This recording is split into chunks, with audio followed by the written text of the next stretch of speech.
Hello साथीहरु सबैजनालाई स्वागत छ मेरो युट्युब च्यानलको कुकिङ ब्लगमा। आज मैले लिएर आएको छु जेरीको रेसिपीलाई। त साथीहरु अब जेरी बनाऊ।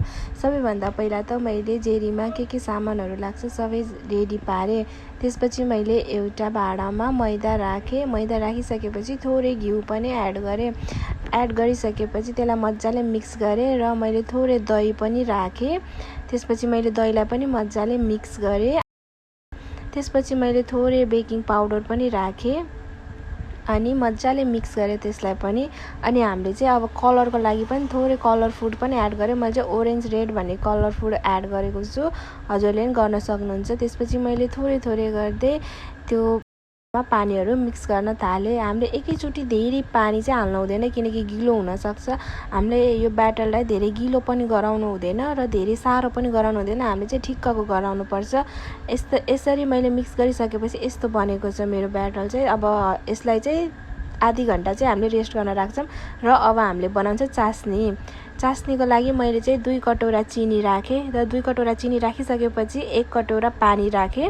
त्यसपछि मैले थोरै कुटेर ल्वाङ सुकमेल पनि एड गरे। साथीहरु हजुरले नि हाल्न सक्नुहुन्छ र मैले कलरको लागि थोरै कलरफुल पनि एड गरेको छु र मैले यसलाई चिनी नपग्लिदा जेलसम्म एकछिनसम्म उमाले र हामीले यो सेलाइसकेपछि नजमुस् भनेर अब हामीले थोरै कागतीको रस पनि एड गर्छौं साथीहरु, किनकि यो पछि सेलाइसकेपछि जम्छ नि त चिनीहरु, त्यही भएर चिनी नजमुस् भनेर हामीले चाहिँ कागती राख्नुपर्छ थोरै।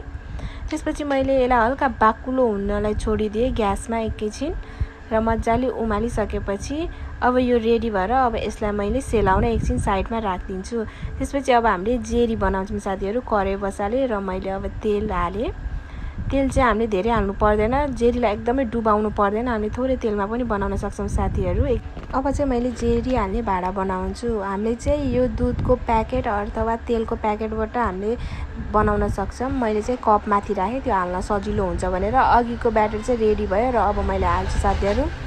तेलको भाडामा चाहिँ मैले राखे। त्यसपछि त्यो पछाडीबाट नचुइस् भनेर मैले एउटा लेमन टिक चाहिँ बाने, किनकि हामीलाई सजिलो होस् जेरी बनाउन भनेर साथीहरु। अब मैले पछाडीको भागमा बान्छु र अगाडिको सानो भागमा मैले चाहिँ एउटा सानो प्वाल पार्छु, किनकि जेरीलाई मज्जाले त्यहाँबाट जाओस् भनेर। अब चाहिँ म जेरी बनाउन सुरु गर्छु साथीहरु। मेरो तेल तातिसक्यो, मज्जाले मैले त्यसलाई घुमाए। मेरो चाहिँ एकदमै राम्रो भएको थियो, फुल्लेर माथि पनि आएको थियो जेरीहरु। बिस्तारै गरेर मैले चाहिँ एउटा कराईमा 3 वटा जति जेरी बनाए, सानो सानो गरेर। मज्जाले मेरो चाहिँ फुल्लेको थियो जेरीहरु चाहिँ, राम्रो भएको थियो। तपाईहरुले पनि बनाउन सक्नुहुन्छ साथीहरु। यो चाहिँ हामीले कुरुम खानी भए एकछिन बेरसम्म हामीले तताउन सक्छौं। यसलाई चाहिँ कराईमै राखेर मज्जाले एकछिन बेरसम्म राख्ने। हल्का सारो भएपछि बल्ल निकाल्ने साथीहरु। हजुरहरुले पनि घरमा बनाएर खान सक्नुहुन्छ। कुनै फेस्टिभलहरु पर्दाखेरि फ्यामिलीसँग बसेर घरमै बनाएर खान सकिन्छ। एकदमै सजिलो हो जेरी बनाउन चाहिँ साथीहरु, हेर्न सक्नुहुन्छ भिडियोमा। मैले चाहिँ अलि कुरुम गराउने भनेर एकछिनसम्म चाहिँ राखे तेलमै। अनि मज्जाले हल्का सारो भएपछि मैले चाहिँ निकालिसकेपछि मैले चाहिँ चास्नीमा डुबाउनलाई 15-20 सेकेन्डसम्म मैले चाहिँ चास्नीमा डुबाए जेरी चाहिँ साथीहरु। मेरो जेरी चाहिँ एकदमै राम्रो भएको थियो, कुरुम पनि भएको थियो। हेर्न सक्नुहुन्छ साथीहरु, यस्तो भयो मेरो जेरी। हजुरहरुले पनि घरमा बनाएर खान सक्नुहुन्छ यस्तै मिठो जेरी। थ्यांक यू सो मच साथीहरु। मन परे भए लाइक गरिदिनु।